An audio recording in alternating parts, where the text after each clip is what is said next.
Hello, everyone. Welcome back to Adventures Through the Mind. I'm your faithful host, James W. Jesso. This episode is brought to you by Deep Sky Coffee, a new sponsorship situation that I'm really excited about. I'm going to talk more about this at the end, but if you head to jameswjesso.com/coffee and use the promo code Jesso, my last name, you will get 10% off your coffee order, and you will also give 5% to psychedelic research.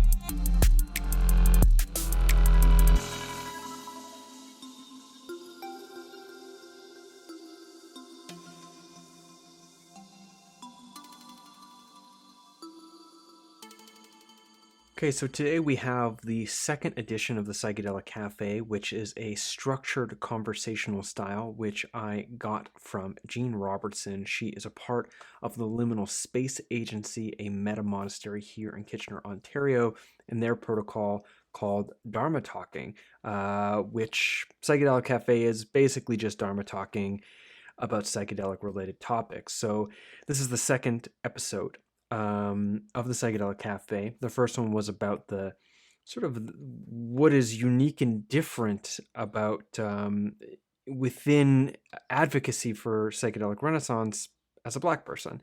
And then this episode is this cafe is about, well, initially it's about exploring how to harvest our psychedelic lessons to be applied during the pandemic and the related crises that come along with the pandemic.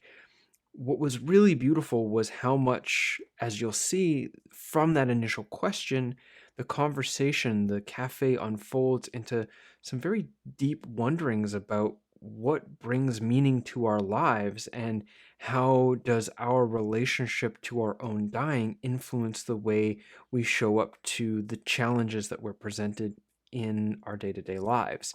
I'm excited to say that this podcast features Maria Papaspyrou, Tarzie McLean, Rachel Harris, and Kyle Buller, and myself. You might recognize some of those names. They've all been on the podcast except for Kyle. Tarzie was on a podcast that was actually recording of a series of lectures given about psychedelics and trauma in Calgary called Pathways to the Darkness. Maria Papaspyrou was on to talk about Jungian approach to psychedelic integration, and Rachel Harris was on to talk about her book, Listening to Ayahuasca, which is sort of a psychotherapeutic lens looking at how to integrate and understand our ayahuasca experiences. And Kyle Buller has not been on the show, but he is one of the hosts of the Psychedelic Today podcast, so chances are you're familiar with Kyle. So that's who's on the show. That's who's here for this cafe to explore this question around, how do we apply the things that we learn in our psychedelic lessons to grappling with and making sense of the pandemic and all the related crises that come with it. And I'm excited to bring this one to you. I'm really happy about what came out of this. I felt really inspired by it, and I hope you do too. Sort of a technical thing to say, I don't know what's up, but I was just completely absent-minded somehow and completely deleted this episode when I was attempting to move it over to external storage. And I didn't find that out till weeks later, and I was stressed. You probably saw my post on Twitter at James W. Jesso. But thanks to I was also very embarrassed, obviously. But thanks to the suggestion of Joe, who's actually from Deep Sky Coffee, which I'll talk about at the end. And many of you on Twitter, I used data recovery, and I got the episode back. But there's a bunch of issues. The video is kiboshed totally. So if you're watching this on YouTube, it's just a series of screenshots and animations and whatever. Sorry about that. And the audio cuts out in these weird ways where I'll just go from midway of the sentence to 4 or 5 seconds later, no gap in between, maybe a little blip. So just if you notice something like that happens, that's an unfortunate consequence of me being, unconsciously irresponsible with the data, which again, I admit to be very embarrassing. But the content is there nonetheless. So that's exciting. And again, I felt so inspired by this. I feel like you'll understand why it was still worthy to put this episode out.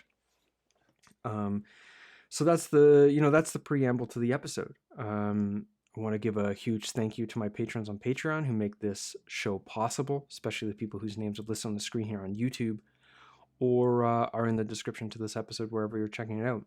Those people give significantly, $23 or more a month. But a big thank you to all my patrons, because without you, the economic reservoir, including time, required to produce this show for everyone to enjoy for free just wouldn't exist. So thank you very much for helping that come about. If you're not a patron and you'd like to become one, please do.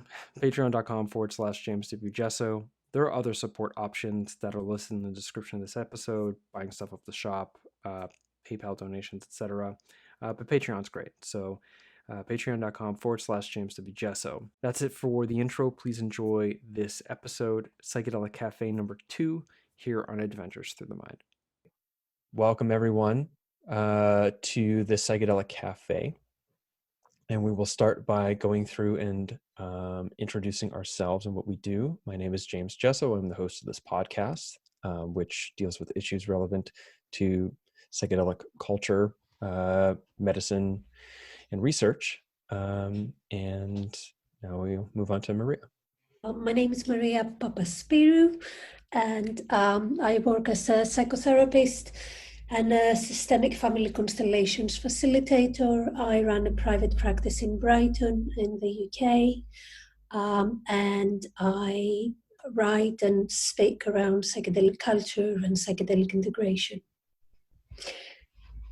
Tarzie. Hi guys, I'm Tarzie McLean. I'm out of Calgary, Alberta, Canada. And I have been working in mental health and addictions as a therapist and working in systems transformation in that area for about 20 or 25 years. I've been involved in the psychedelic scene for probably about the same amount of time.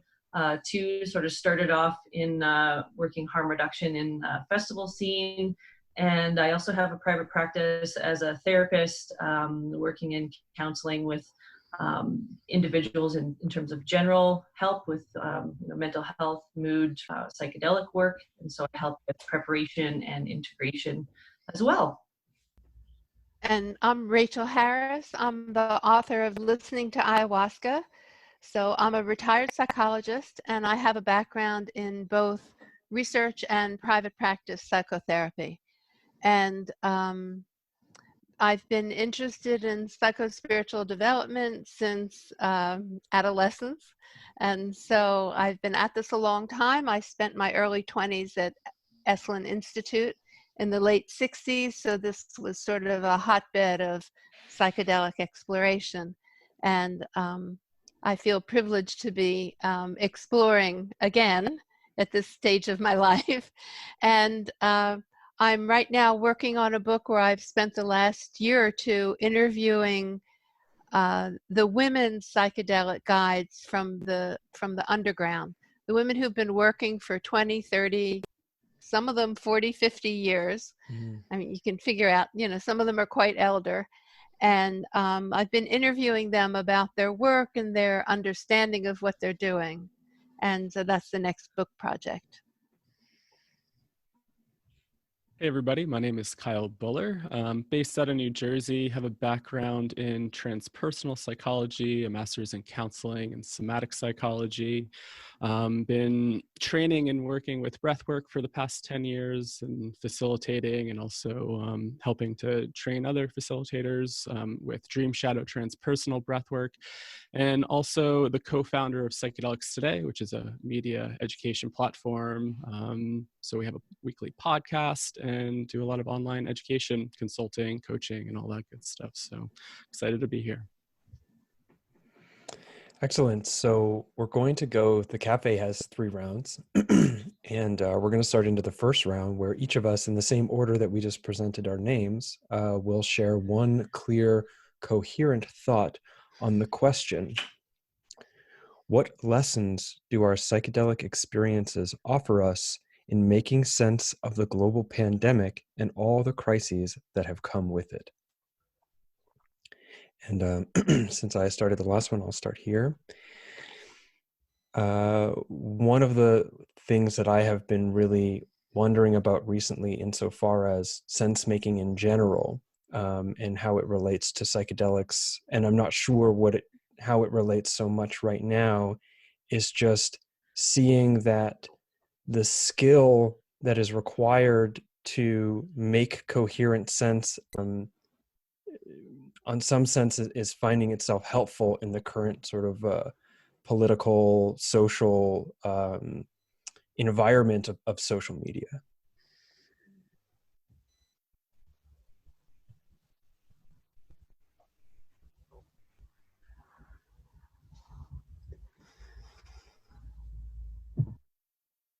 Maria, you're up. Okay. I was wondering.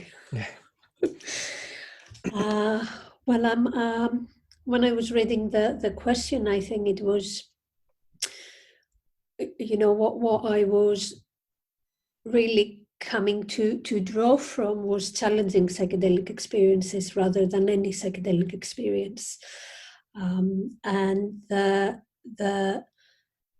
the experience of going through a crisis or a challenge that bring us up against ourselves and up against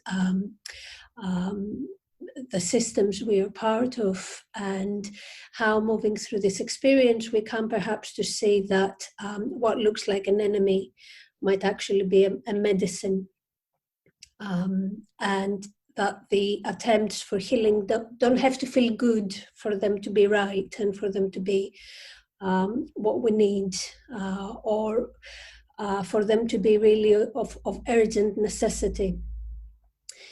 But whether it's a medicine will really rely on our ability to make use of it, to process it, to integrate it, and to follow the developmental narrative and trajectories is ushering us towards. Thank you. For me, the last little while, I've definitely thought a lot about the similarities with our psychedelic experience in our current times. Live out there, and lots of stimulus and things going on and whatnot, and we've all had to go inside and spend some time making sense of this and being curious about what's in here, what's happening in our bodies, what's happening in our inner worlds, and really sometimes fighting against wanting to go deeper with things. We have all this time, seeing it as an opportunity and kind of being able to make something of it, as opposed to just sort of struggling and fighting against it. And the whole piece that we know in psychedelic work is, if you have something kind of percolating up that you're kind of fighting with and you're resisting, see what it's trying to show you. And even some of the people that I've worked with over the last little while, they haven't welcomed the time to be alone with themselves, because for a lot of people it brings up various traumas and past stuff and whatnot, because it's like, we got to look at this now. So I think really seeing it in that lens, in terms of a time to make something of it and learn and grow, has really been presented to us.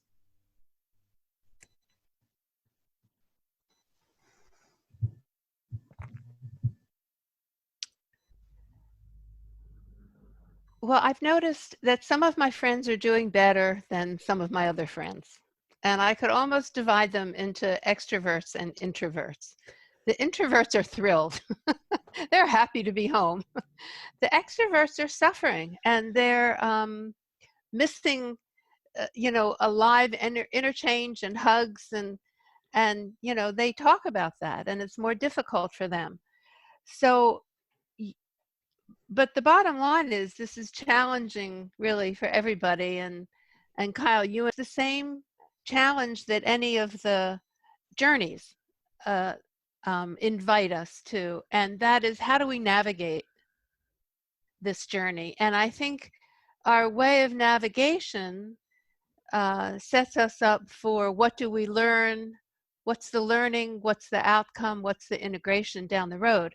So by navigation, I mean, whether I'm an introvert or an extrovert, or I'm glad to be left alone, or missing everybody, how do I manage who I am, my personality traits and my inclinations with this given situation or this journey?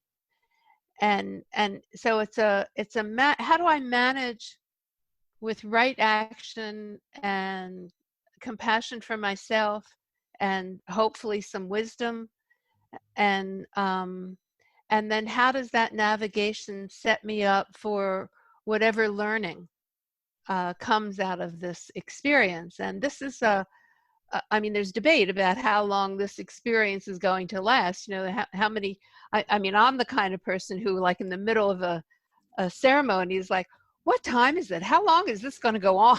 It's like, I'm tired. So, you know, I sort of feel the same about these months and months. And I think this can really go on for a whole other year or so. And so this is quite a long navigation. And so there's learning along the way and then learning down the road. Hmm. You.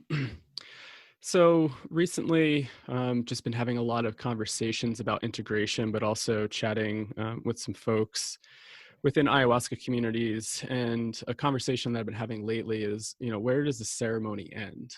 And how can we really take what we do, but thinking about the difficulty and sometimes the emergencies that can really arise within these states, and those navigation skills of really sitting with the difficulty that arises, difficult emotions and all that, and how do we translate that to our regular life, right? So even viewing our current situation almost as a ceremony, a lot of difficulty is coming up. How do we sit with that? How do we regulate our nervous system? How do we move through this? And then on the other side, how do we integrate this experience? You know, everybody kind of talks about going back to normal or something like that. And when I think about the psychedelic experience, why do you go into these experiences?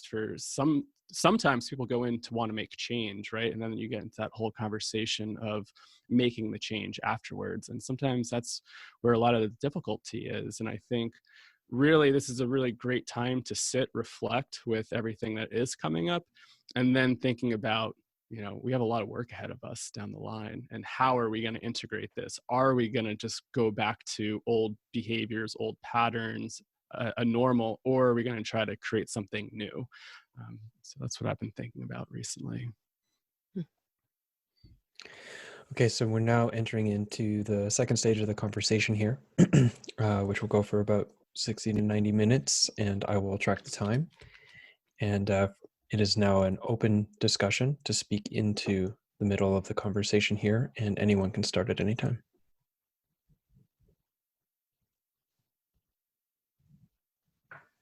As you guys were talking, I also was writing down a couple things, and I think one of the things that we notice about psychedelic experiences, people, whether it's outer world or inner world, and so I see a really big parallel with that, with our last little while, people, you know, knowing that there are things that are way beyond their sort of scope of influence, and just learning those lessons about, you know, how do we sort of step back and take care of ourselves. And you know, even in some journey work, you know, there's times where you feel like you can have a bit of, I guess, autonomy to sort of shape it, and kind of like, oh, you know, maybe I'll do some work and, you know, try to shift this a little bit. And other times it's like it grabs you and just kind of takes you, and it's like, too bad, we're going here. And so I think, you know, there's lots of those parallels as well too, about how much do we just sometimes, you know, kind of let it happen and try to, you know, mitigate it. And other times where it's like, you know, how do we take care of ourselves as we're sort of being bombarded or, you know, really influenced by things too. So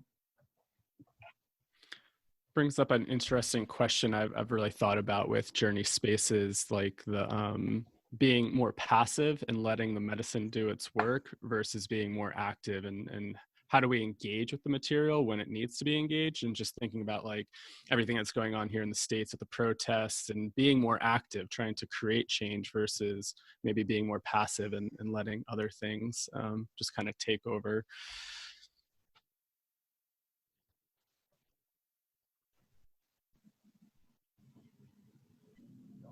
The word that comes up as I hear the discussion unfolding is it's not just a word, the feeling comes up, and it's that deep uncertainty that is part of any process. You know, where are we on the journey? Is the journey coming to an end? Are we at the beginning?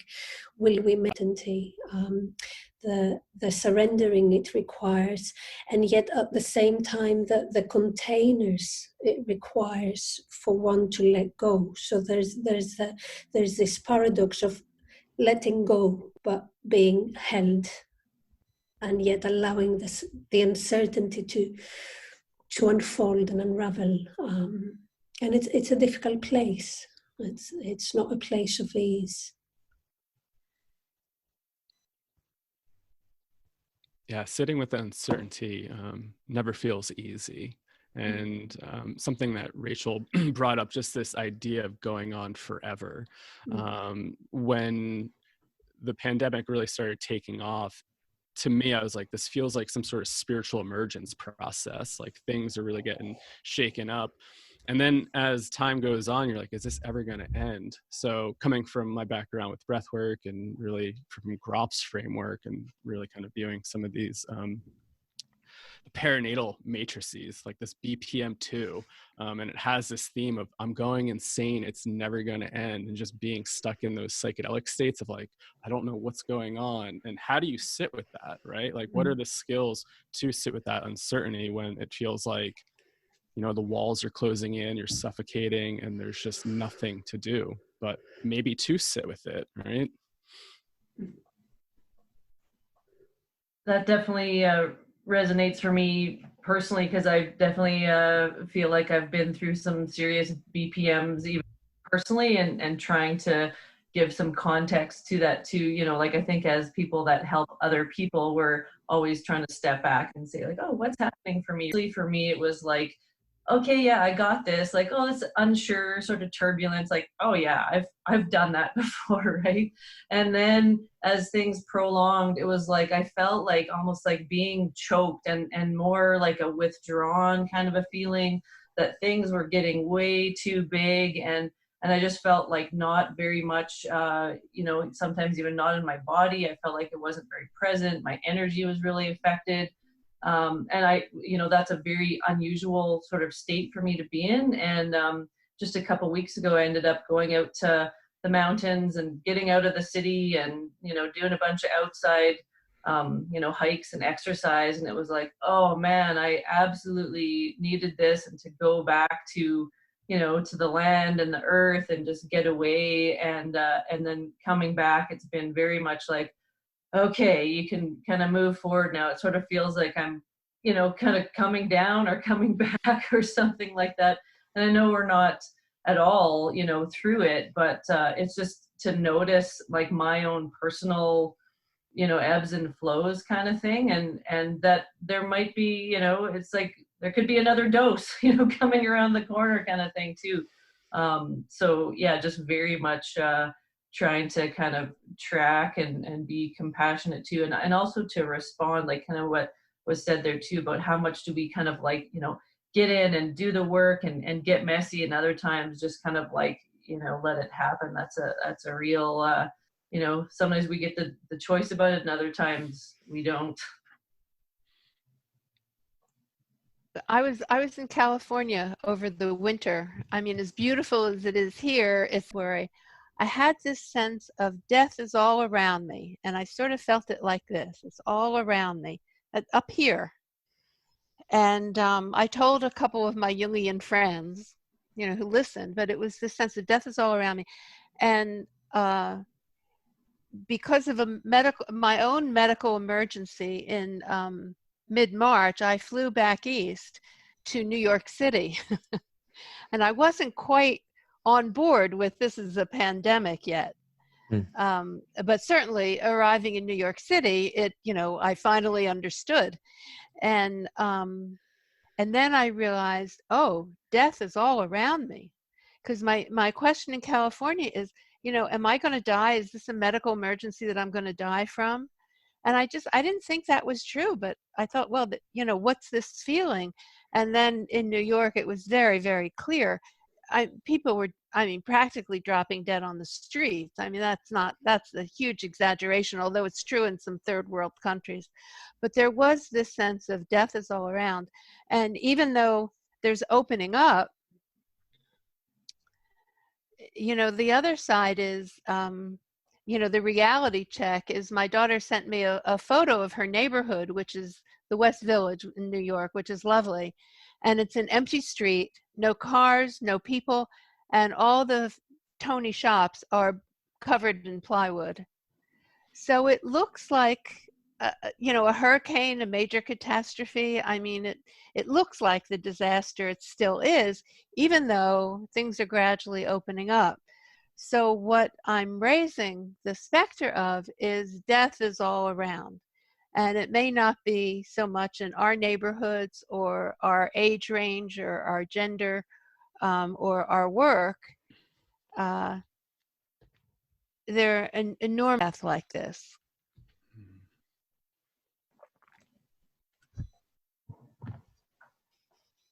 Yeah, I've thought of that as well with the whole, you know, wondering sometimes if we were more comfortable with the idea that death is not optional, would that change the way that we responded to things, or, you know, would that change the amount of panic?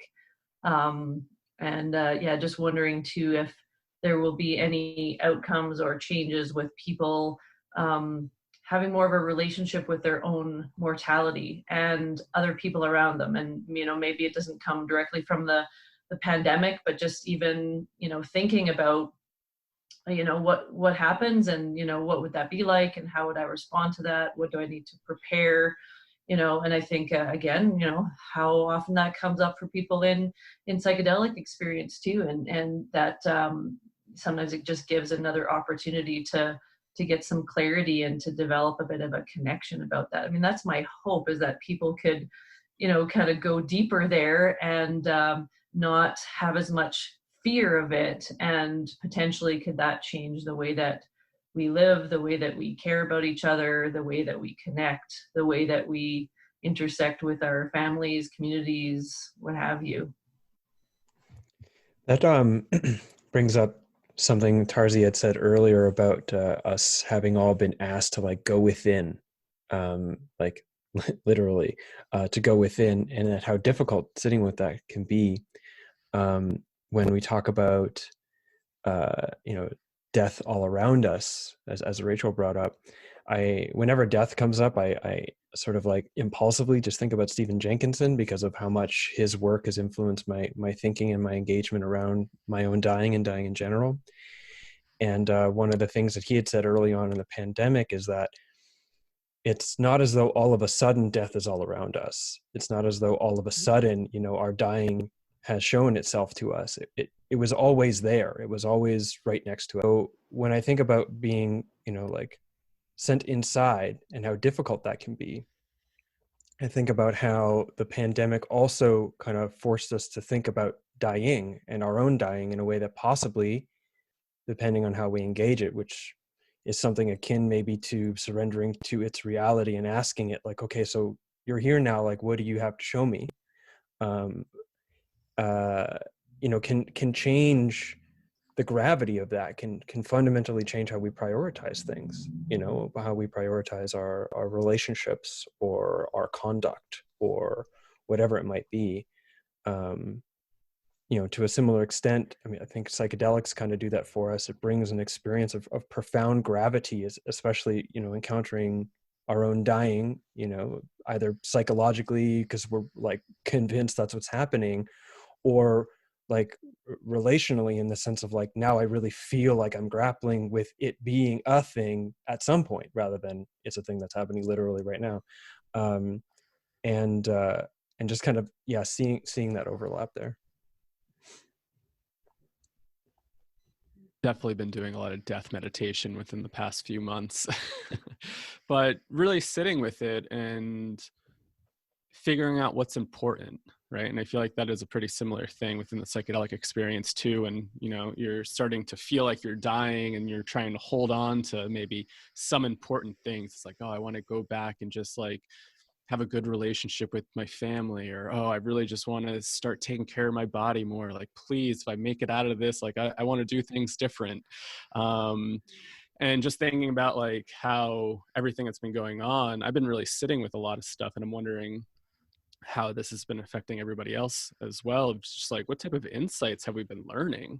It's been really interesting to see a lot of friends and stuff move out of the cities and either go back to their parents out in the suburbs or the countryside, or just like kind of happened. I was like, you know, because I was thinking about wanting to move to a more populated place and get things flowing. And then as this happened, I was like, oh, wow, I have all this space to do gardening now. And I actually like being out here. And so it really helped me. I don't know, like I've been reflecting on that of what's important in my life, and how do I want to spend my time here?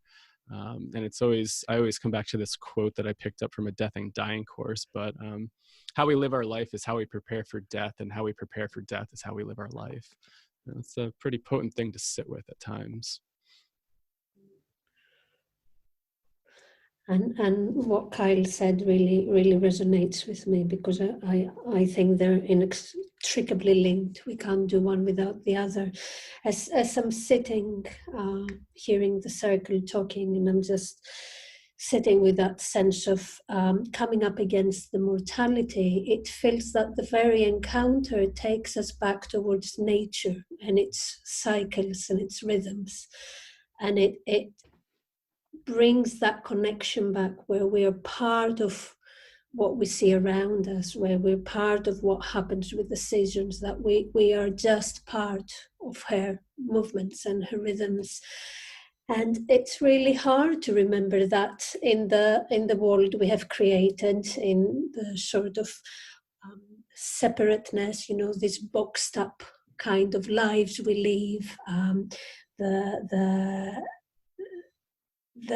the need and the urge we have to keep things static, or constantly moving in a sort of upward trajectory.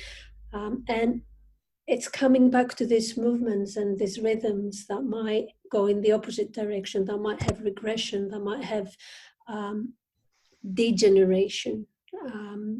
And the grief, the loss, and the fertility of that.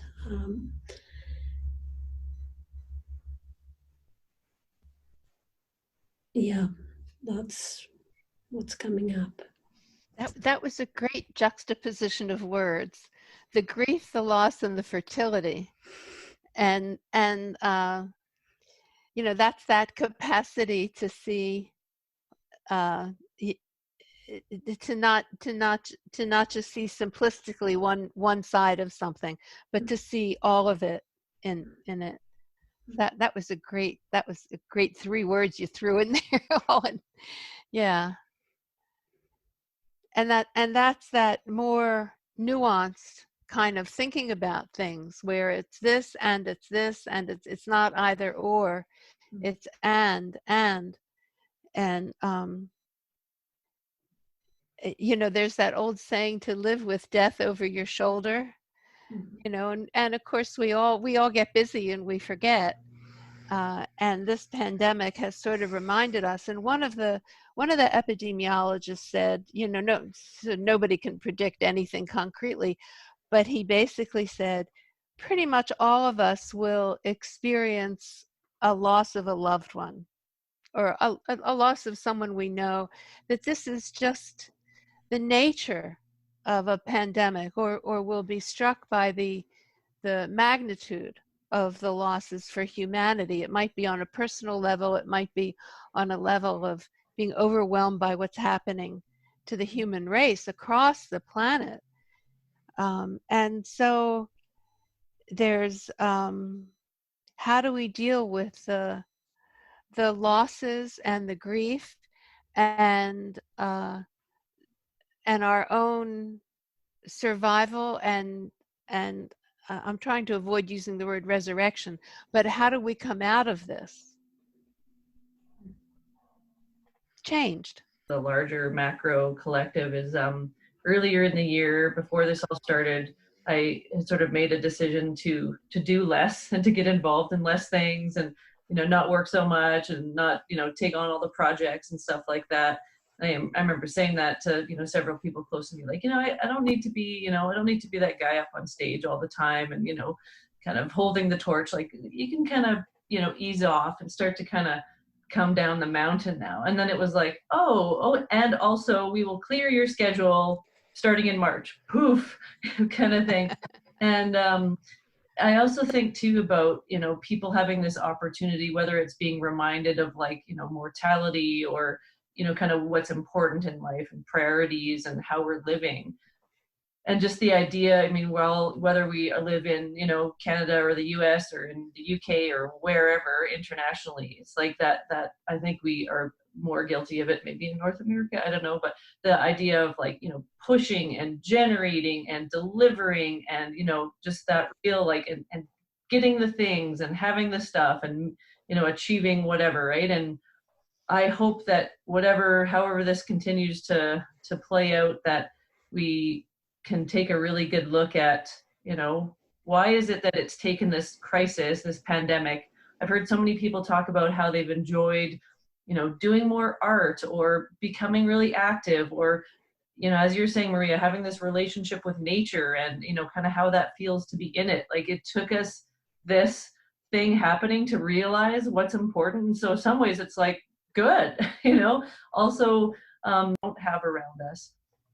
And I think just that the relationship piece of how we're met, and how we're held, like literally, not having contact and hugs and things like that, like not taking those things for granted. So I hope sometimes this experience of our collective loss will help us sort of shake up and say, how do you want to do this going forward? Because now we get a chance to sort of to do things in a different or a new or regenerated way.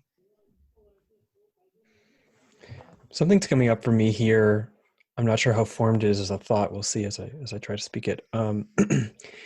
Is something about how our disconnection from nature that Maria talked about, and what Tarzie just said about all of a sudden being like, well, why didn't we give ourselves the opportunity to know that it felt really good to be physically active and do art and all the rest? And I wonder about this interesting relationship between how our time forced at home and within is a consequence of a global pandemic that is a consequence of the human world's unrelenting encroachment into the wilds, and that the pushback from the wilds, maybe consciously aware or not, I don't know, that the pushback from the wilds for us to stay out of there is it, because we were going in there from a place of being disconnected from it, is leaving us in a situation where all of a sudden it's like, oh wow, growing food, oh wow, doing art, things that, I mean, maybe it's biased, but seem like a more sort of natural expression of the human organism than push for ourselves, but also as a society, what those changes might look like. And in the sense of learning how much the very situation that we're in is an extension of a broken human, like a broken set of priorities insofar as what the human species role in life is from a planetary perspective. And if those changes will lead us towards now a bunch of people being like, hey, like, I really didn't like working 50 hours a week. It was really nice to be on Zoom for a couple hours a day and that be work, and then do art the rest of the time and move my body and put my hands in the dirt, and whether or not any of that means anything, or if we'll all just go back to what the normal was before, just a little bit more brokenhearted than we were before, because now we found what that heart felt like before it was taken away, rather than having been bred in captivity, knowing in no sense what it felt like to be connected with ourselves and our natural inclinations to create and play and connect. good question. Something I've been thinking about, just even in terms of psychedelic integration and how, people report kind of like backtracking or feeling like maybe they weren't able to make those changes. But something, I was listening to an interview with Edward Snowden, and he brought up this interesting point that when in history has the entire world hit the pause button?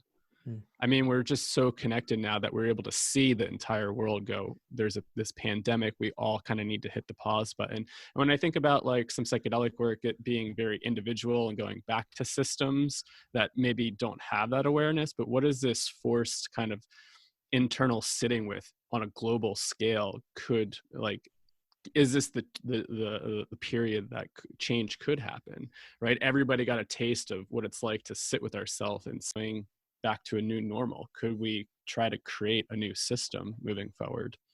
I don't know. I hope so.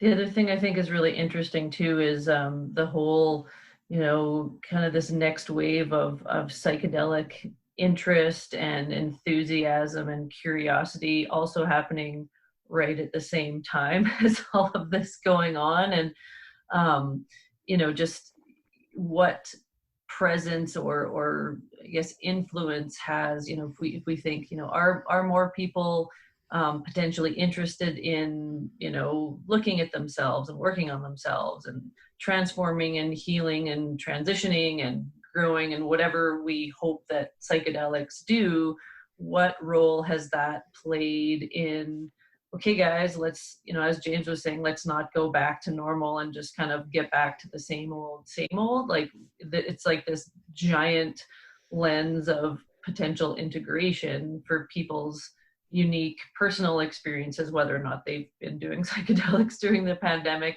but then also collectively, what are we making of this? How do we have value in this, right? And so, I mean, I'm not saying, of course, that, that the psychedelic movement is the only, kind of player in that, but I'm curious if this had happened even like 10 years ago from now, would people have responded in different ways, or, just what could potentially, again, going back to what James was alluding to, if part of this also is needing, directing us to be more in relationship with nature, which is also what these medicines are from, to that direction as part of the continuity going forward. I don't know the answer.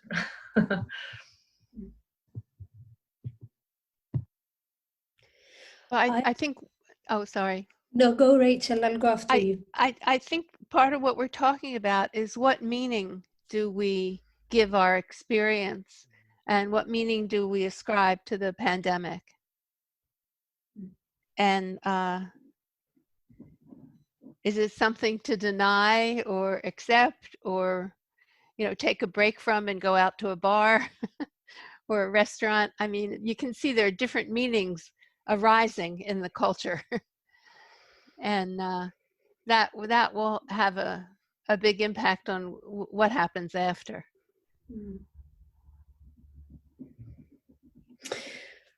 What's bubbling up for me is, and it's going to be difficult to put these thoughts in order, I think.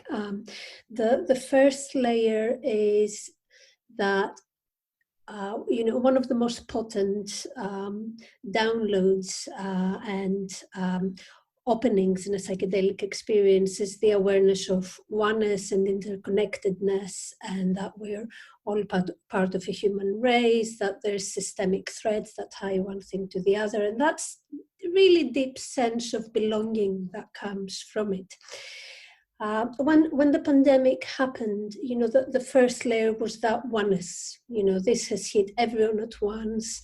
The challenge of death is staring everyone indiscriminately in the face. We all have to somehow navigate something that brings us in an equivalent. We're coming to the surface, and we were coming to see that even though this is something that affects us all at the same time, it doesn't affect us the same. It won't affect us the same if we are from Black, Indigenous, people of color communities that were hit more badly, they were more likely to die. I mean, perhaps this is the UK view. I have to be aware that I'm not crossing over. People that have a 5-bedroom flat will have a very different experience to someone that's living in a studio flat. People that lost their jobs or got fired will have a very different outcome to people that do have the luxury to really sit and do the inner work in this time and use the space constructively. And I'm not sure it's a coincidence that Black Lives Matters had the capacity to come together with the murder of George Floyd, because actually these things were bubbling and coming to the surface. So I'm sort of again in between two things, that oneness and connectedness, and that sense that something is hitting us at the same time, and yet another layer that's coming up that says, well, there's differences, and not everyone is experiencing things in the same way. Not everyone is threatened in the same way. And not everyone is responding in the same way. Yeah, thank you for bringing that up. This is something I've been thinking about as this started hitting, and being in like the health and wellness, spirituality communities, the psychedelic communities. And I'm even guilty of this myself, saying like this feels but just seeing some of the other narratives that are out there, and it feels like somewhat spiritual bypassing at times. But I brought this to a teacher of mine who is part Cherokee, Lakota, and European.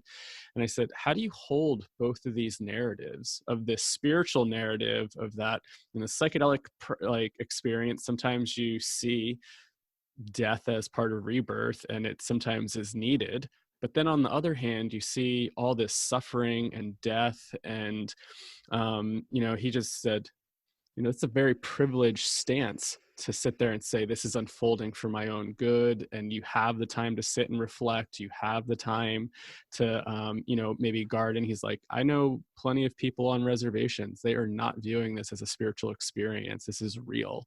And so that was a really important lesson for me a few months ago, trying to hold both of these narratives, because you're seeing it, and especially from the psychedelic community too, right?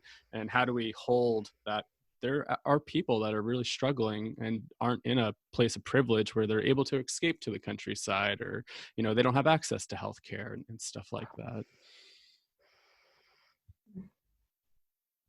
Or if you are sick or in a facility, or you don't have access to things, or you can't get on Skype, or elderly or something like that too. Yeah, exactly. Not everybody's had the access or opportunity to just say, I'm gonna just sit back and kind of make the most of this, right? So I think it sort of kind of promotes the idea of, if people do have that, making that link to the Black Lives Matter movement, it's like, in some ways, if it's taken this to shake us all up and kind of lay the groundwork for something else where there's going to be more, rights and equity and, fighting against disparity, great.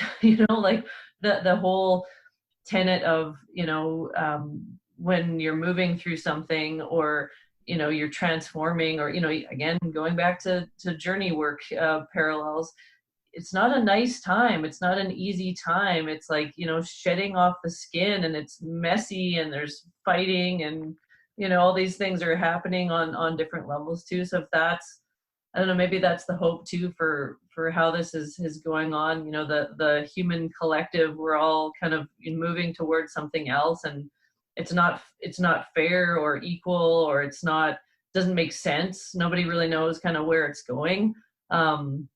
And that, just the whole thing about growing, and I mean, I don't know, hopefully moving towards something more preferred. I mean, my bias is that in any system, whether it's the individual or in a, family or any kind of environment, even collectively, it's like the system wants to move towards something that is a more healthy way of operating. And if that's, I don't know, hopefully what we're doing in some way is to evolve. So it's going to be a big mess. So that's, I think, what we're really in right now, is this tumultuous, not very predictable process right now.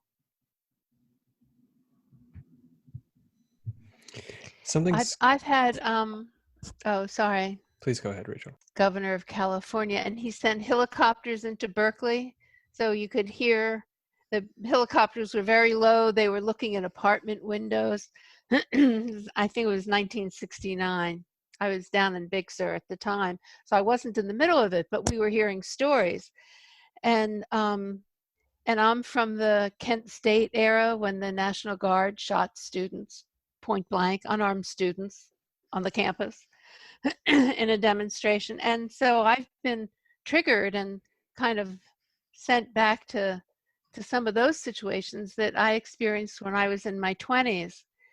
And I think it's really only been since then that our culture has been confronted with the inequalities and the abuse of power. And what happened after that was Nixon. So I'm not by nature an optimist. and this having lived through this, as part of my 20s, my own life story, that doesn't make me any more optimistic. And so, but I think this is the biggest confrontation our culture has had about the extent of the inequalities and how they're pervasive and systemic and unacceptable. And what will we do? And so a part of me looks at the multicultural demonstrators and, have hope for that next generation, for, my own grandchild, who's only just a baby still. So I hope things will get better. Not just the States, it's everywhere. I know in England, you've got demonstrations. In Canada, I think you have. So it's coming up everywhere. And I think it will get louder as COVID-19 moves through some of the less developed countries. That's going to get pretty loud. The thing I was thinking about just then around where's this thought? Something about how much in a psychedelic experience we can become very affectively overwhelmed, and things can feel so real and so important and so obvious that we must do something right now. And it's this thing explicitly because that's what came up in the overwhelm, and how much it's sort of like, it's almost a trope at this point. It was like, well, don't make any big life decisions in the next 3 weeks after your big psychedelic experience. 3 weeks. Yeah. And I wonder about how, what the balance is between, this is very real, it's very acute, it's very now, like the opportunity to make profound social change right now is really high because people's embodied emotional load is so high, and they're so sensitive to things now, and the voices are loudest now because the voices are together, and the intention behind what these protests are moving towards, I feel is righteous and good and the correct direction. And yet I wonder about, as the fallout, the social media, the rhetoric, the political fallout of these protests are coming into view, and the sort of very quick reactivities for what we're screaming of what the unintended outcomes of what we're asking for might be, and what the negative responses for the outcomes we're asking for might be. And I'm thinking about something that Sam Harris said in a recent podcast about how the sort of the political rhetoric of the left right now is urging a lot of people to seem as though everyone's on board with this in almost an emotionally overloaded, rah, it's got to happen this way. But in that, we're not looking at the preference falsification and the people who are afraid to speak out and all the rest. And that when it comes down to the voting day, these are the same people who may have even said they supported the protests and all the rest, but in the privacy of the voting booth, they're voting for Trump. You know, and that is an unintended consequence. So I don't know what the answer to any of that is, but I'm also realizing that you know, like a psychedelic experience, I feel like I am on the front edge of deep existential questions about what will humanity be in 5 years, in 10 years, and how much I don't understand what's happening right now will become, you know, like, or what will result of it.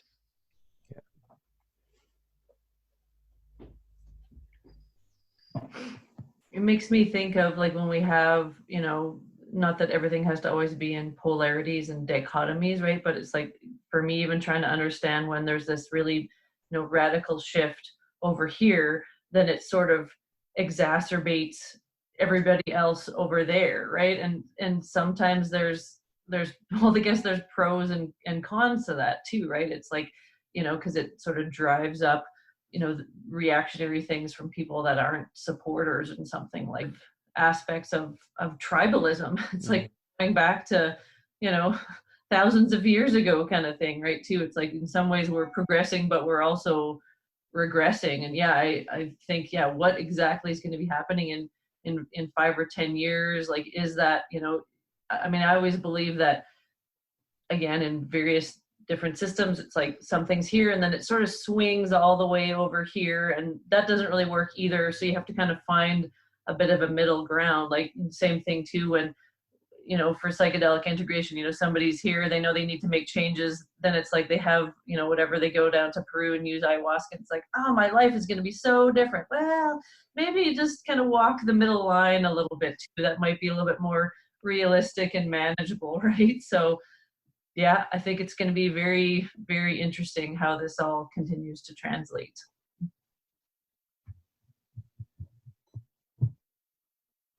Something that came up for me, James, when you were speaking just about like the kind of rapid change. This is something that we often chat about. You know, we go by that.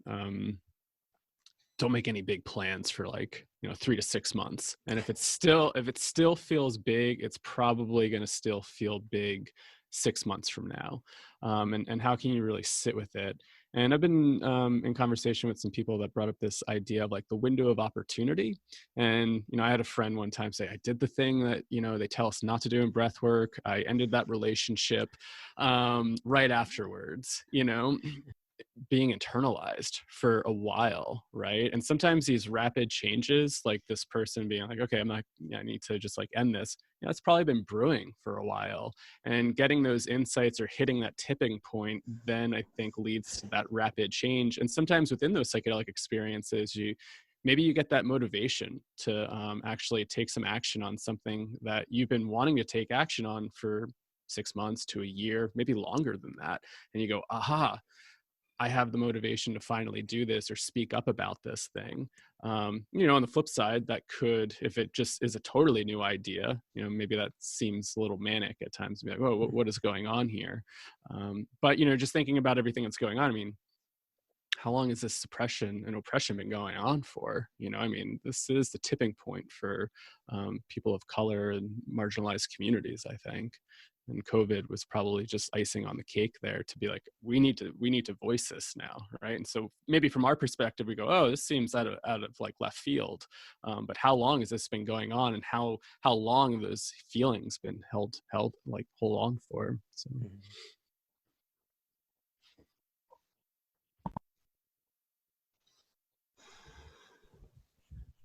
I'm being moved back to a little bit almost the beginning of the conversation where we were talking about the end point, and that sort of sense we carry when we're involved in change and transformation, whether it's collective and systemic or whether it's inner. I think there's this idea of an end point, and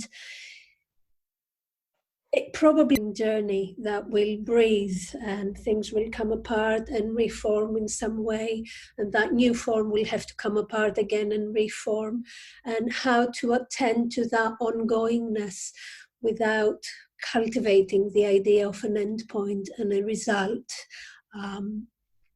but a developmental journey that has no beginning and no end necessarily, but requires our commitment nonetheless. I'm thinking about James Carse's finite and infinite games as you say that. I'll check that.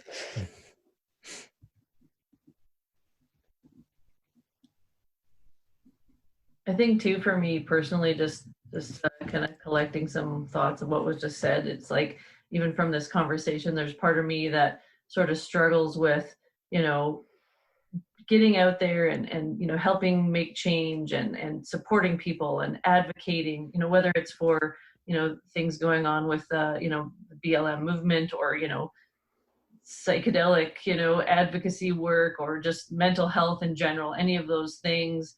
And it's like, now's the time, like you said, Kyle, this window of opportunity. Sometimes we need to, you know, we can sort of capitalize on crises to be able to get things done.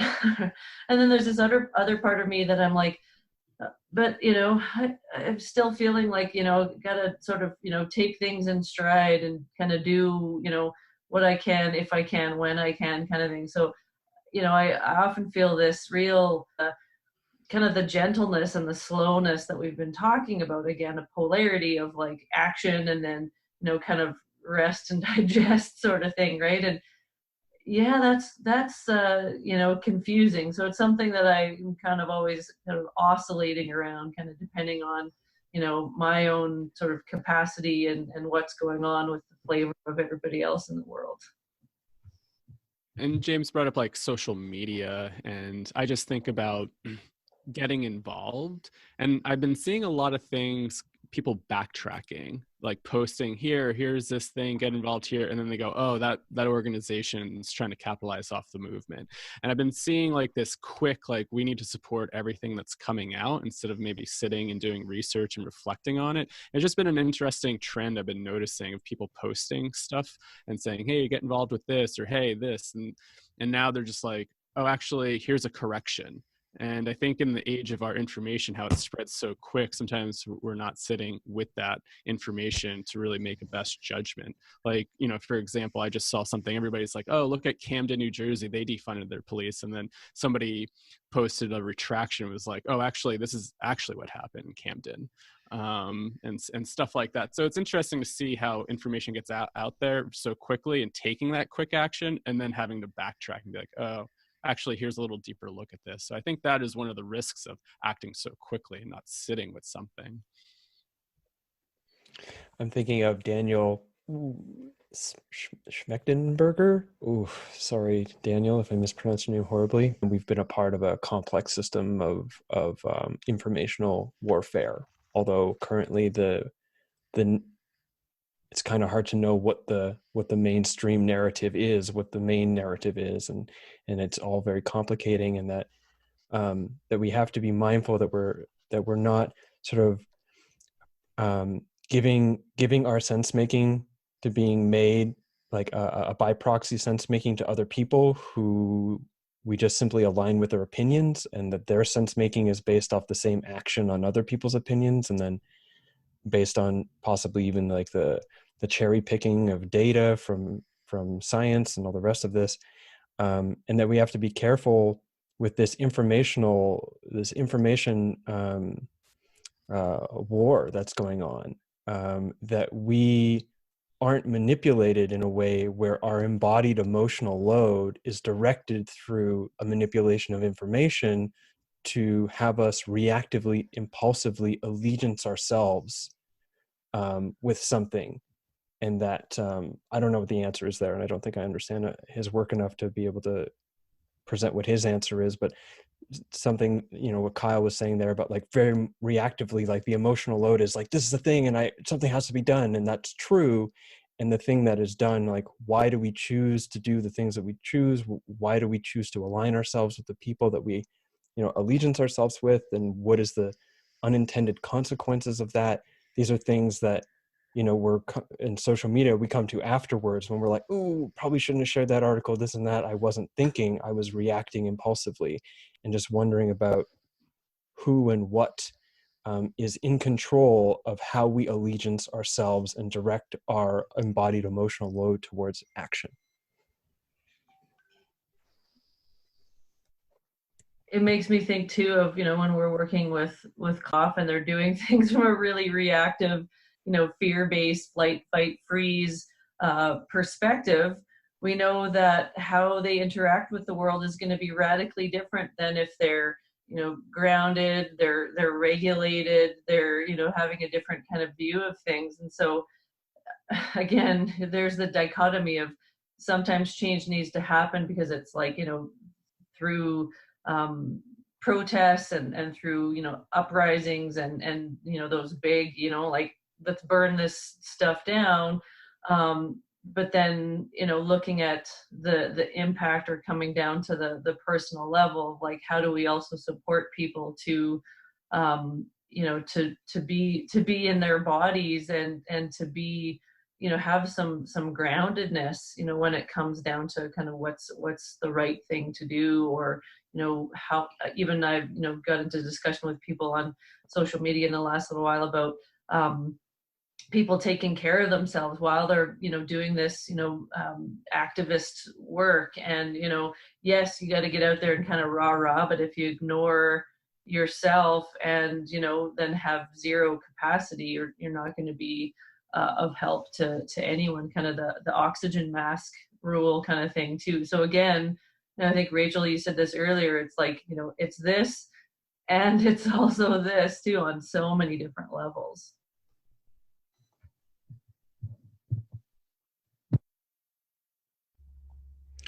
I'm wondering about seeing our time frame here and introducing something that it hasn't been talked about. It's been pointed at, but it hasn't been directly pointed at, which is, okay, so we're looking at this from the lens of what did we learn in our psychedelic experiences that help us, respond to the crisis, the pandemic and the resulting crises.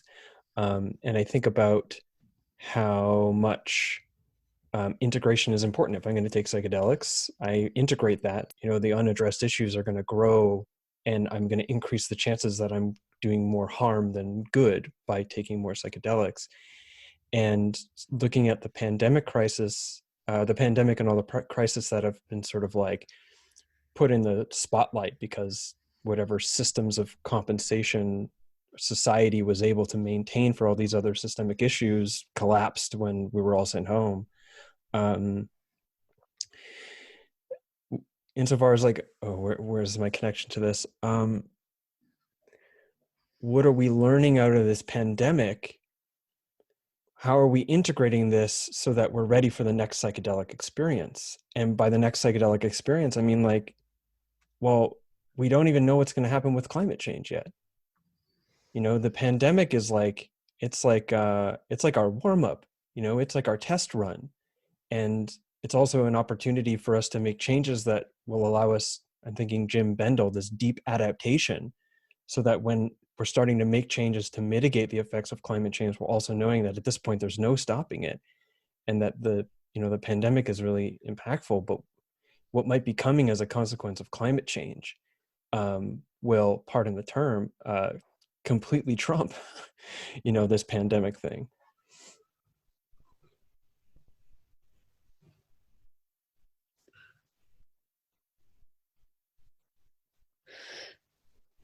The tricky thing with integration is that it takes time, and it takes to renegotiate who we are with who we are becoming.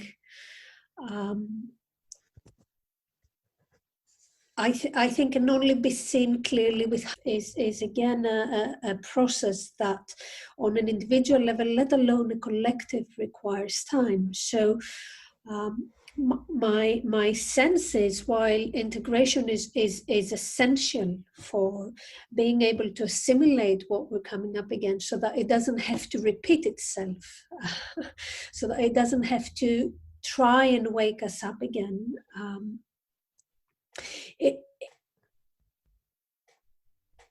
It's nowhere near ripeness. And there's and again, thinking about integration, I have a sense that there's two integration. One is the integration of the pandemic, that giving us the space to integrate a little bit of what has happened before, and then we will need the integration of the pandemic, which will help us assimilate the experience we're currently going through. So on one level, we are in an integration stage and phase, and yet one needs to happen once we have somehow shown the seams of what has opened up. So it's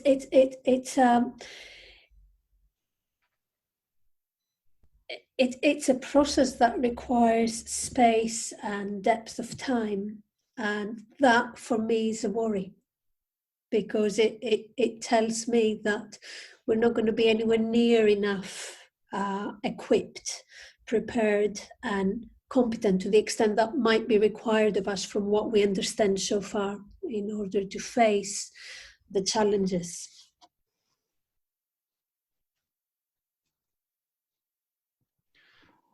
Term integration, this is something I've been chewing on for a while, but a teacher of mine proposed this question, an idea: what are we even integrating? And does integration make things separate, right? And do you actually even need to integrate an experience versus, like, you know, if you're thinking about this external experience that I somehow need to bring into my life, that kind of makes it a little bit separate versus how does it just fit into your life? And I guess that comes back to some sort of cosmology of living within a worldview that you understand or can live in.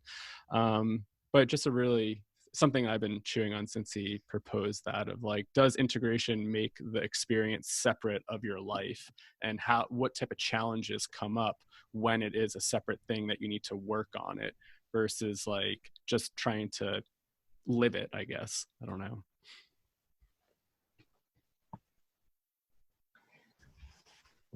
When you talked about, you know, kind of the next sort of psychedelic experience and kind of not knowing where that's going down the road, it's like, how do we prepare for something that's, you know, nebulous and unpredictable, and just like psychedelic medicine work, you know, there's the tenet of, you know, you can make your preparations, you can have your intentions, but don't be too attached to the outcome, because we don't really know what's going to happen, right? So it's like, I think the more comfortable we are, you know, personally, collectively, you know, just personal stuff, the changes that are happening with the world, you know, where we hope things are going, because we, you know, there's some we can influence and other things that are, you know, a lot bigger than us.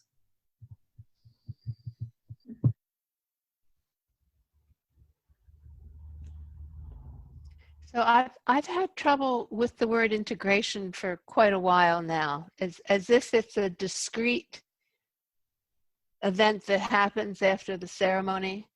And I've had a much bigger concept of after the ceremony, as in the rest of your life. How are you doing? And I have to say, I think I fail all the time at living up to my psychedelic experiences. And so there's, for me, kind of just an ongoing process. And it arises out of what meaning I understand, the meaning with which I understand my experiences. What does this mean for me in my life going forward? I loved what you said, Maria, about cultivating. What do we want to cultivate and what do we want to weed out? And how do we do that? And yeah, I think I'm pretty much the poster child for failure, and and and that for me it's just a process that doesn't stop. And I hope for the relationships with unseen beings that have opened up for me. I hope for them to help me in this process. And I hope for some discernment to guide the direction and the culling and the cultivating,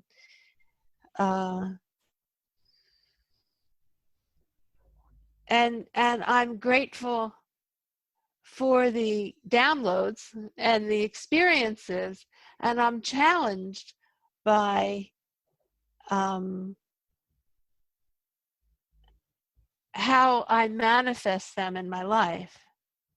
And I think it's really the challenge of living. Mm-hmm. And I think this glimpse into these other worlds and having these mystical experiences, having been there, and now what? And that's a very difficult, that for me is the most challenging part of this. As much as I continue to suffer in ayahuasca ceremonies, the bigger challenge is now what? Now, how should we live? And it does sort of throw me back to some of the old existential philosophers of now what? And so that's a now what in my personal little world, and it's a now what in what do we value in our culture, and how do we cultivate what we value in our culture and the bigger systems. Yeah, coming back to this, I guess, theme of just it takes a while, right? And is there actually a goal at times, right? Like Rachel, you saying maybe failing. Like I don't think there is failing. I think there's developing relationship with experience, and how are you? Oh yeah, you know, I'm doing that. And you know, I gave an example last night during one of our classes. I mean, one of the biggest things I've struggled with is trying to integrate my near-death experience. And I've been working on this for 16 years. And it wasn't until a recent ceremony that, because every time I tell this story, I talk about being in this CAT scan machine, dying from internal bleeding and the bliss and love and going back home. And I always tell it from this more euphoric place. And from a recent ceremony I had, I started to view this from a fear-based narrative, and I let my body shake some. I didn't think I was going to wake up. But just thinking about that process of like, you know, this is something I've been working on. Sometimes I think I'm done with it. I'm like, I don't need to think about that anymore. And then this just came out of left field 16 years later. And it's like, you're actually afraid. And I felt that in my body and how that was actually impacting certain decisions I was making, and just feeling how that fear would like contract in my body, and kind of going back to that root event and being like, oh my God, that's just been living inside of me. And I don't think I could have gotten there until I've developed all these skill sets, you know, learning how to regulate my nervous system, like, you know, somatic processing and the breath work. And I don't think I had the skills, because every time that would come up in different sessions, that fear would like hit me, but I would never associate with that, because I guess like my body would be like, nope, we're not ready to process it.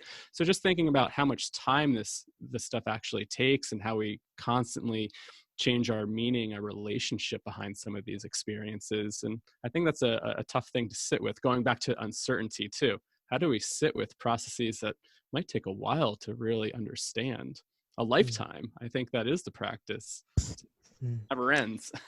and in a context where we don't have a lifetime. I mean, a lifetime is birth to death, but I mean, like, we don't have 16 years to sort of like slowly make sense of what's happening. We, you know, Right. we have to be responding with like, you know, swift but not impulsive or reactive action.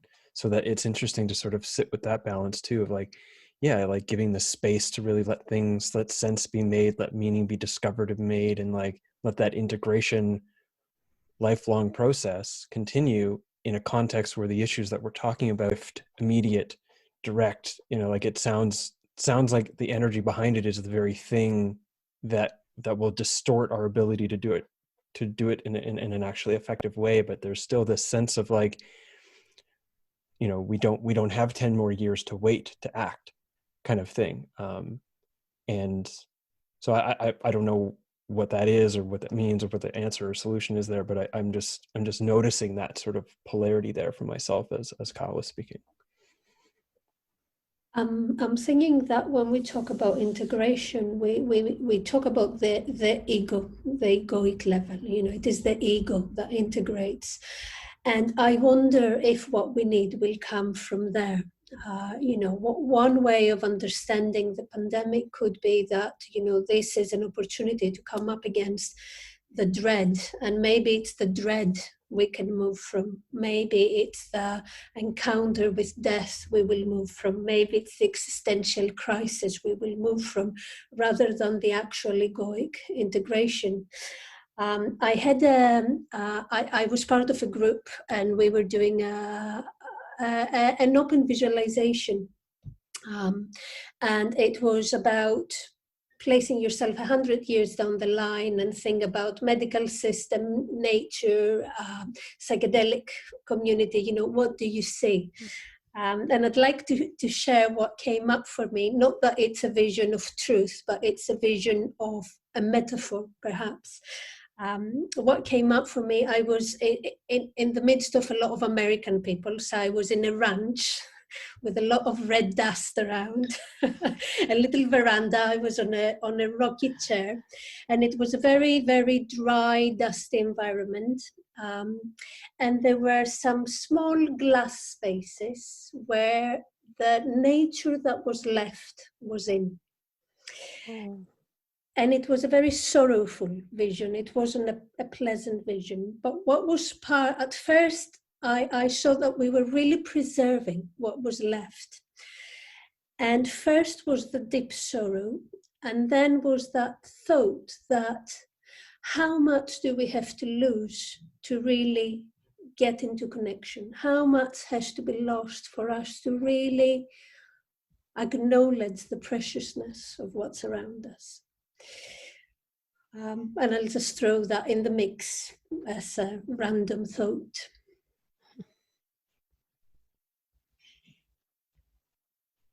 I'm still thinking about something that Kyle said a few minutes ago, and just this kind of imagery, and I think it fits into what you were just saying too, Maria. It's like you were talking about your personal, experience, Kyle, of like, I'm afraid and I might not wake up. And it's like, thinking about that, whether that's, people's personal experience or, the fear of some of the individuals that are fighting for their rights and to not be harmed or killed, but also for our collective, feeling this fear that we might not wake up, whether that's, about all the things that we're talking about, or just, being able to treat each other well, or preserve and maintain our relationship with the insight there.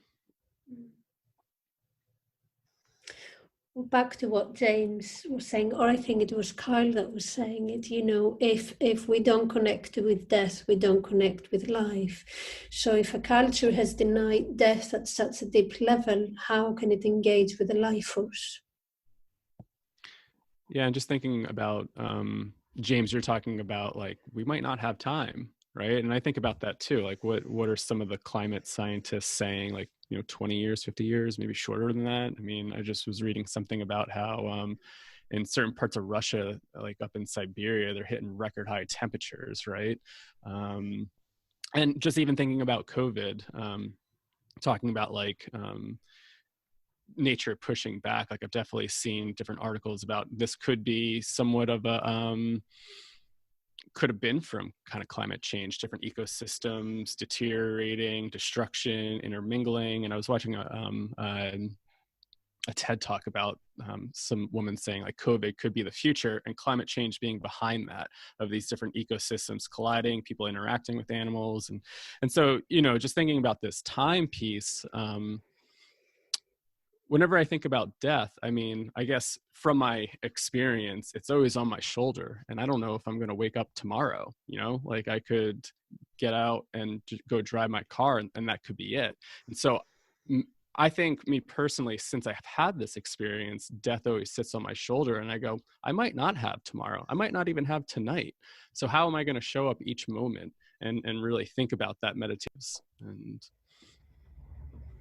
this very quickly bring it, like, excitedly, I'm like, oh, because I think about, again, Stephen Jenkinson, and about, you know, really also having this sense of, after having nearly died in 2014, or having an experience that my immediate interpretation, and since then my continued, I think, reasonable interpretation, is that I nearly died, and the impact of that, the fallout of that in my life. There's this, like, death is with me at any time, and how I live is how I prepare for death, and how I prepare for death is how I live.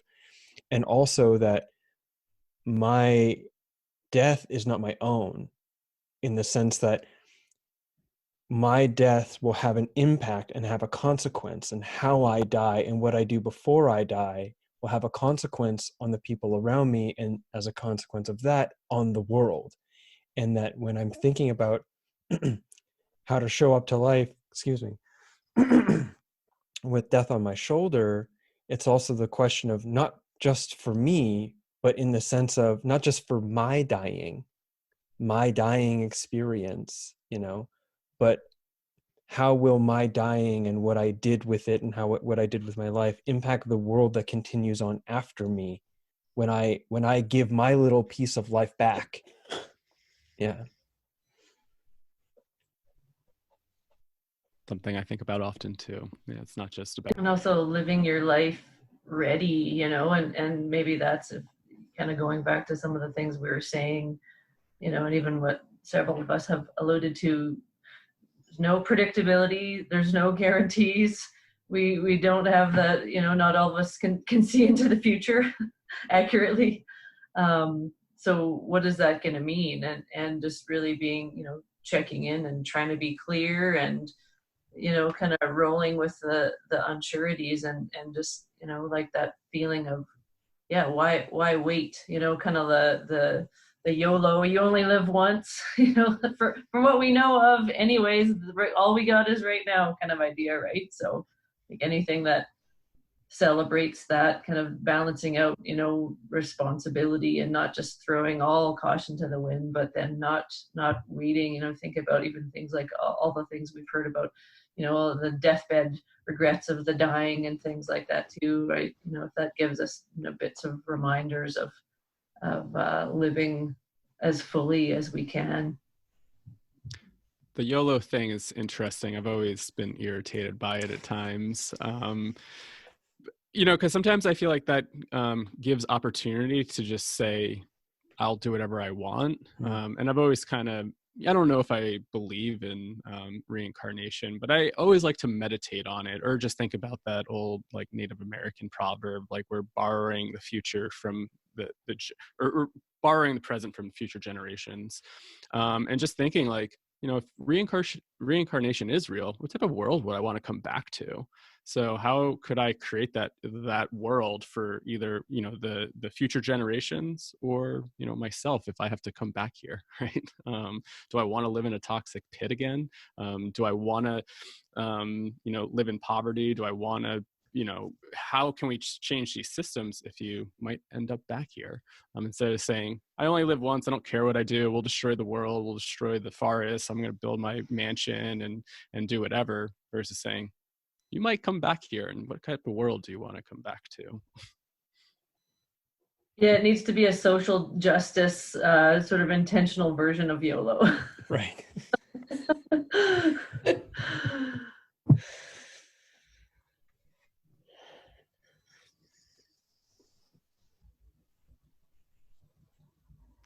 One of the things that I think psychedelics do that I rarely see psychotherapy do is they help clarify a person's purpose in life.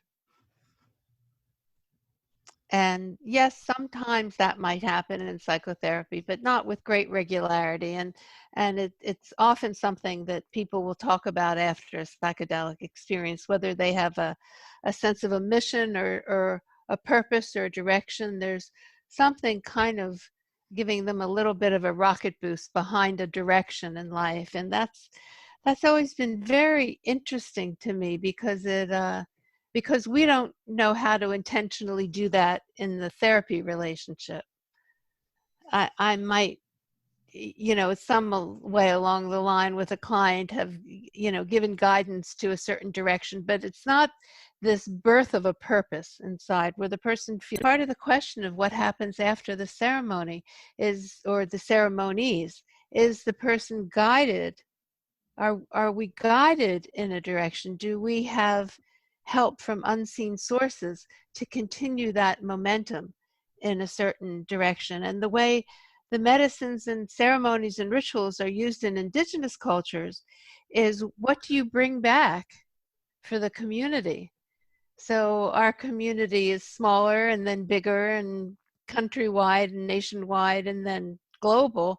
What do we bring back for the community, and what's our purpose in helping that to manifest in the larger world?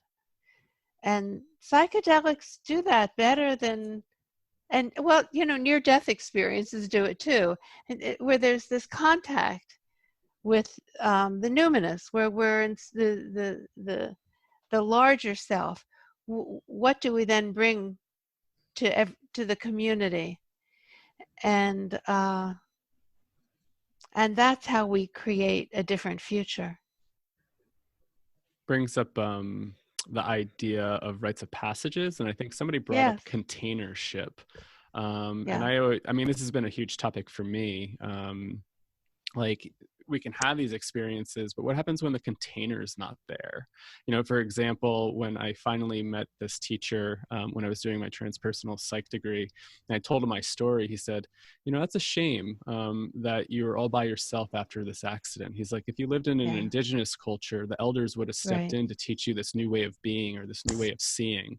And he's like, but you had to figure it out on your own, because we don't live in a culture that honors those experiences or really has a container for it. And I'm like, yeah, what would it be like if we lived more in a culture that contains? So that's always been on my mind. How could we create containership for experiences so we are able to move them forward a little bit more in our worlds? Because I think that's a hard thing, right? When people have big transformative experiences and maybe they go back to an environment that's not necessarily honoring the experience, or they feel like they don't have anybody to talk to about some of these things, and then there might be an element of shame of, oh, I don't know what to do with this now, and then kind of start closing in a little bit more. I don't know the answer of how to create that, but it's always been on my mind. Yes, it sounds very big inside of you. Cultural shift of some sort. I don't know. It's big. And I think that's one of the things that keeps driving me too, is like, I feel, some of those things that you were talking about, Kyle, around, having people to support and guide and hold, and, just elders to even go to in my own, kind of context, I guess, people that have helped me along the way, and, through various circles and connections and things like that. And I always think, what a shame that, not everybody has this. And so, maybe, those structures don't exist in our regular world, kind of thing. And maybe they have to, come to people like us, seek psychotherapy or go to, whatever kind of, resources and things like that to try to find it. Because I always feel like, if I've got that and I've had all these experiences and they've been tremendous and invaluable and such a part of my growth and ability to be a human, how can I help foster that in other people? Because everybody should have the. So stage 2 of this conversation is complete. We're stepping into stage 3. And in stage 3, what we're going to do is we're going to each share one clear, coherent, concluding thought. And we will do so in the reverse order that we introduced. So it'll go Kyle, Rachel, Tarzie, Maria, and then myself. And if you're not ready, you can pass, and then we'll come back to you on the second round. Yeah, this is hard. And maybe I'll just close with that meditation slash phrase that I brought up throughout here. So, during this time, how are we sitting with the difficulty that's really arising from COVID and all the stuff that's really emerging in the world, the shadow? And how can we sit with that and just also reflect on this element of death, and how are we showing up for our life in preparation for death? Because I think that's definitely one element of this, is being confronted with some sort of pandemic where there's, death is possible. And how do you want to live your life? How do you want to spend your time here? And how could you spend your time being of service and giving back to the community and, trying to create a better world? So I'll leave that. So I follow that. And, Maria, when you talked about cultivating certain aspects, so there's this sense of, well, who do I want to develop? How do I want to develop myself so I can do what Kyle just described, so I can live up to whatever contribution I'm capable of making? So who do I need to become to contribute to the world that I'd like to co-create? Mine, it feels like I want to say something kind of on a personal level, because we've sort of been oscillating between, the micro, macro, meso sort of realms of how this all is affected. And I'm just, at first, even the opportunity to talk about this stuff, there was part of me that was like, kind of taking a break from some of the psychedelic stuff.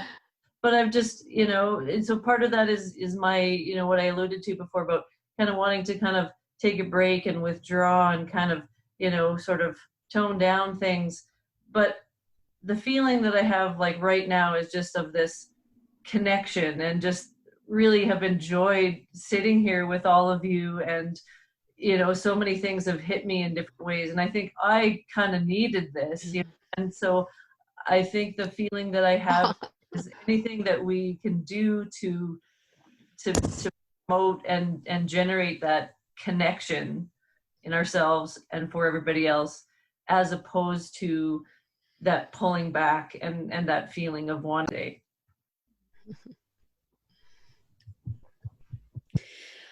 I'm finding myself holding two things. One is the capacity to sit with the discomfort and to see what rises in there to meet us, our inner demons and our inner allies, and really become quite intimate with what resides there. And doing our work, taking responsibility for how we exist internally and how we exist externally. And as that was forming, the word Rachel used of failure came in, and it gave me a breath of fresh air. Because we can put ourselves under enormous pressure and strain to do it right and to do it all and to show up fully. And just having that bit of space to not and to just perhaps do less and still love ourselves and still be good with ourselves. That feels really important. So what each of you have said, and really as concluding thoughts, really feeling like I resonate with them. And I'm also kind of holding two things, like one of which is, sitting with the discomfort, sitting with the death and the sort of the psychedelic something or other that brings us into relationship with our dying and the gravity of that. And in doing that within the pandemic, also holding a frame of awareness where it's not just our personal death that we're confronting, but the death of the future we thought we had available to us, the death of the society we thought we could rely on, the death of the ideals we thought were good enough to make the better world we were all hoping for, and sitting with that that is currently seemingly in a dying process. And the other thing is that I have really felt recently, like, on the more pessimistic side, but generally like in the middle of this place where it's like it's all just so much. There's absolutely no, like, how can we make any sense of this? I'm just trying to breathe and, you know, like, manage my affect and pay attention and also stay focused and engaged so that I'm still critical and aware and present, but always kind of leaning on this, like, yeah, but we don't know, like, we really don't know. I don't know, like, oh my God. And that leaning into that hopelessness. And just for a moment, um, in this conversation, there was just a moment where all of a sudden I was like, we might almost have it. It might almost be there. I just had a sense of, oh, it is there. It's just, oh, okay, well, it wasn't, but it might be, you know, like, and all of a sudden I was like, ooh, good. I'm ever so slightly back on that hope side. Maybe half hour to a day or two. So yeah, that's definitely what I'm leaving as my concluding thought. And with that, I want to thank all of you for participating in the Psychedelic Cafe here today, and for bringing what you brought here for not just each other, but all the people who are going to listen to this. So thank you very much. Thank you, James. Thank you. Thank you Thank you all. all. Thank you all. So good to spend time with you guys. Thank you. Bye-bye. And cut.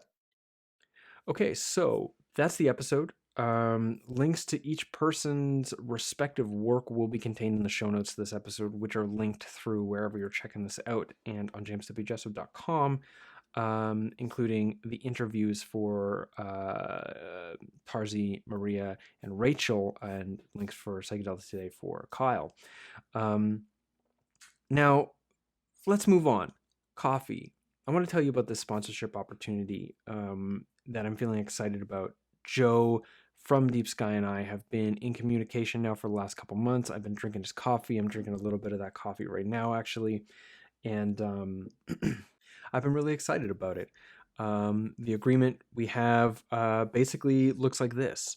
You head to jameswjesso.com/coffee, and you will get linked over to the Deep Sky website. When you use the promo code Jesso, you get 10% off your order, and 5% of your order goes to psychedelic research. So basically, you go, you get good coffee. It's either a single origin. They have a really nice house blend as well. So you get good coffee at a discount, and you give money back to psychedelic research. So it's win-win all around.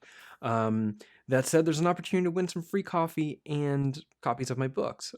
If you head to the links in the description of this episode, you will see the opportunity to enter a giveaway contest for a pound of coffee and some copies of my books and some stickers and all the rest. And explanations as to what that contest looks like is on that link. Basically, you give us your email, and if you also follow us on different social medias, you get multiple entries to win. So check that out as well, linked in the show notes below. And since I got your attention, you're still listening, obviously, I'm going to let you know I'm going to take a 2-episode break. That's why I released 4 episodes 4 weeks in a row rather than every other week, which I normally do, to sort of make up for the fact that I'm going to be taking some space to work on some other projects that'll also be coming out through Adventures to the Mind. But I won't be having episodes releasing. So that's what's happening in this break. And either you'll be catching up on the recent content or going back into the archives, but I'll be back pretty soon and with some awesome content on the other side and during. So that's what's happening for me, and I hope that you're keeping safe and well wherever you are, and I will see you on the next episode of Adventures to the Mind. Take care.